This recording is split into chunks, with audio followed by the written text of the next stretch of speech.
ఇటీవల ప్రభుత్వం GO number 49 పేరుతో కుమరం భీం కన్జర్వేషన్ రిజర్వ్ అంటే ఉమ్మడి ఆదిలాబాద్ జిల్లాలో ఉండే కవ్వాల అభయారణ్యాన్ని మహారాష్ట్రలో ఉండే అంధారీ తడోబా అభయారణ్యంతో కలుపుతూ ఒక టైగర్ కారిడార్ను ఏర్పాటు చేస్తున్నాం. ఈ టైగర్ కారిడార్ వల్ల చాలా మందికి కూడా ఉపాధి దొరుకుతుంది, చాలా మంచిగా అవుతుంది అని చెప్పేసి జీవో నెంబర్ 49 మరి వారు రేవంత్ రెడ్డి గారి ప్రభుత్వం రిలీజ్ చేసింది. ఇందులో చాలా తప్పులు ఉన్నాయి.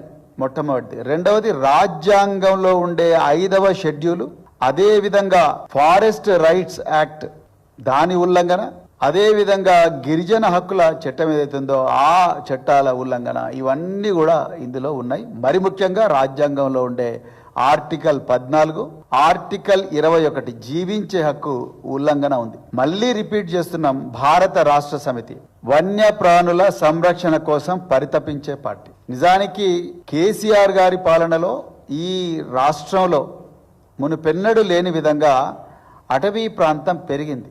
ప్రతి సంవత్సరం కూడా కోట్లాది మొక్కలను తెలంగాణకు హరితహారం పేరుతో కేసీఆర్ గారు నాటించేవారు. అందరితో, కేవలం ఫారెస్ట్ అధికారులే కాదు, రాజకీయ నాయకులే కాదు, విద్యార్థులు, ఉద్యోగస్తులు, సీనియర్ సిటిజన్స్ అందరితో కలిపి నాటించి తెలంగాణ అటవీ ప్రాంతాన్ని పర్సంటేజ్ను మరింతగా పెంచిన గొప్ప దార్శనికులు కేసీఆర్ గారు. అదేవిధంగా వన్యప్రాణుల కోసం ఎంతో కష్టపడి మరి అటవీ ప్రాంతాన్ని డెవలప్ చేసి రకరకాల కార్యక్రమాలు చేశారు.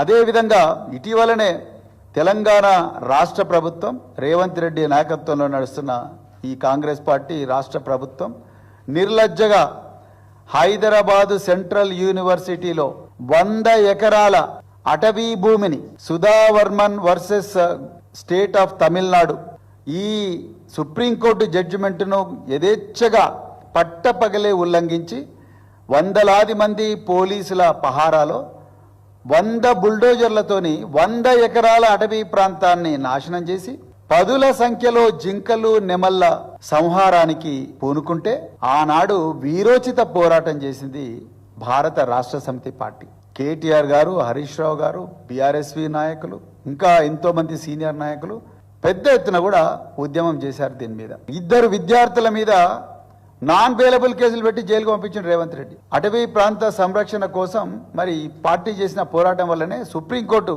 గుర్తించి గౌరవ చీఫ్ జస్టిస్ బిఆర్ గవాయ్ గారు సెంట్రల్ ఎంపవర్డ్ కమిటీని తెలంగాణకు పంపించి అధికారులందరికీ కూడా వార్నింగ్ ఇప్పించిండ్రు. అప్పుడు కానీ రేవంత్ రెడ్డి ఆగలేదు. సో అలాంటి చరిత్ర బీఆర్ఎస్ పార్టీ